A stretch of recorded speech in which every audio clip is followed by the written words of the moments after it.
welcome back to America First. We're live at AmFest, and boy, I tell you, it's crazy. It's bedlam. It's chaos. It's nuts.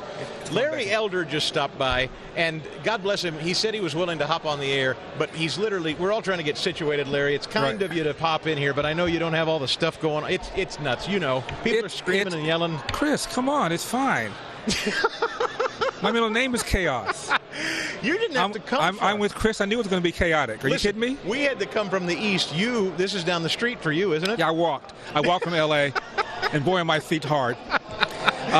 No, this is my little brother used to live here in Phoenix. Is that right? Yeah, so it's turf that I'm familiar with, and very exciting. I hear that Mr. Trump is going to be speaking on Sunday. Yes. As opposed to Friday or Saturday, which he was originally supposed to do. Did you also hear who's not coming?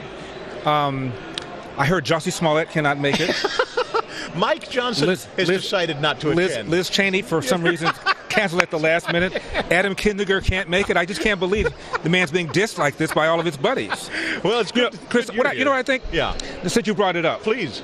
I think Trump has like a trophy room. Yeah. And he just hung up Fonnie Lewis right next to Adam Schiff, right next to Liz Cheney, right Jack next Smith. to Peter Strzok. Yeah. All these guys. And then he got his golf stuff over here. Yeah. But over here he's got all these heads. And you know what he's going to do? He's going to put them in the $15 million presidential library that they're building for him. It's just one victory after another after another. $15 million plus legal fees from ABC for George Clintonopolis. And then Fonnie Lewis now is off the case. You know what I said? That Trump, remember how he said Mexico's going to pay for the wall? The media is going to pay for his library. That's what I think. Right. Larry, listen, this Arizona is a critically important state. You know this. You know the West. You know California certainly well. I'm intrigued. You know, Turning Point is headquartered here. This is a hotbed of activity. Is that a smart play? There's logic to that. People should know. Well, the logic is this is where Charlie Kirk is. That's right. And Charlie Kirk, from what I can figure out, it was his ground game that really helped Donald Trump win. Yes. He convinced Donald Trump to do a lot more digital stuff, do a lot more podcasting, and this door-to-door stuff that people were doing. Trump was accused of not having a good ground game. And these young people figured out people aren't answering their door, and when they do, as Van Jones pointed out, they answer it holding their cell phone. That's so right. They figured that out. This is the thing that is really remarkable about just what we've seen in this CR. The fact is, it was AI. Elon Musk put this 1,500-page bill through AI, and it spat out common sense stuff that everybody could read and understand. Right. Technology is winning elections, and it's killing bills. Right. This is a new place we've never found ourselves before. The number one goal of a politician is to get elected. The number two goal is to get reelected. And once they realize the wind's blowing another way, and people began to realize that this Christmas tree thing that they put together, the CR, was completely inconsistent with what Donald Trump said he wanted to do, which is streamline government, lower taxes, lower regulations. It blew up. Politicians got scared, and all of a sudden, they don't know what to do. Larry Elder is with me live here at AmFest. Elder in the house. Watching. I'm Chris Stigall, in for Seb today. Now, Larry, I need some advice, because starting January 13th, you know, Seb's going to the White House. Hugh Hewitt is moving into Seb's time slot, and then we've been honored to be asked to step in and do Hugh's syndicated morning slot. You've been doing syndicated radio for a long time. So could you give me some advice, words of wisdom? What do I need to know? Well, people ask me that a lot, and I always tell them, what would Chris Stigall do? So that's all I can say. That's right. I think they make bracelets. That's all I can say. No, you just returned not too terribly long ago. Right. I think I came back in August. I took about a 2-year break. I ran for governor, as you know, and I ran for president briefly, not because I wanted to displace the man, but I wanted to talk about the number one issue, in my opinion, domestically that the country is facing, which is the epidemic of fatherlessness, which even the man wasn't talking about. Had a meeting with him in Mar-a-Lago. I said, you need to start talking about this. He said, you're right. He tweeted it right away. The other issue, though, Chris, given we're talking about the budget, the only real way to get the country under control, turn the debt and the deficit, the only real way is to reform the so-called entitlements. Yes. Medicare, Social Security, Medicaid, and now Obamacare. And if you try and do that, because these programs are popular, you will lose elections. Yes. So the only way to do it is with an amendment to the Constitution that fixes spending to a certain percentage of GDP. That way, the politicians can say, you know, I had to reform this. I didn't want to, but by law I had to. Otherwise, they won't do it.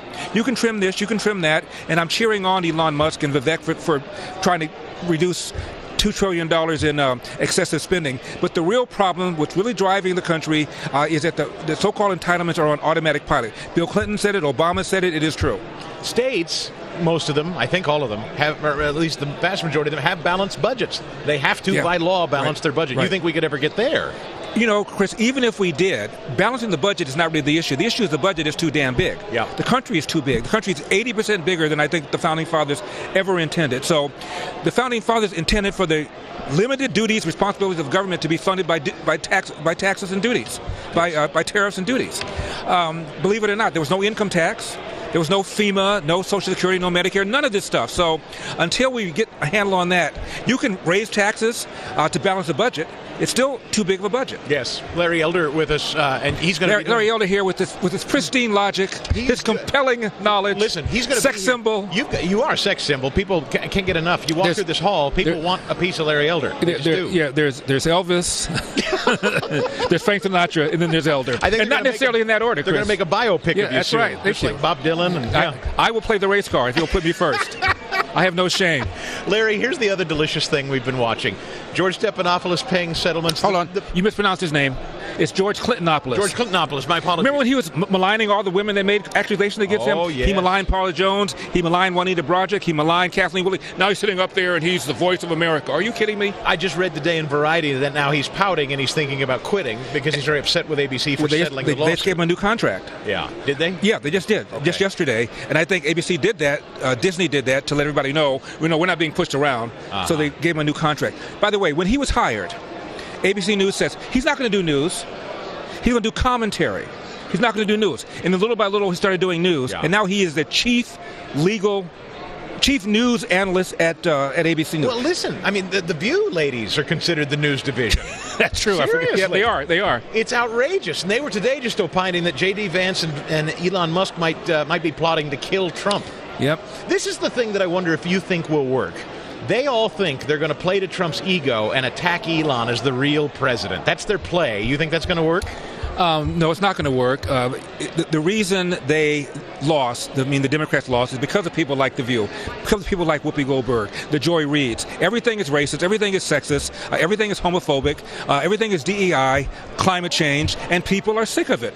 I remember watching Morning Joe, and he said, I got a friend, he told me that butter was $3 a stick. And I said, is that why you're not voting for him? And Mika said, $7.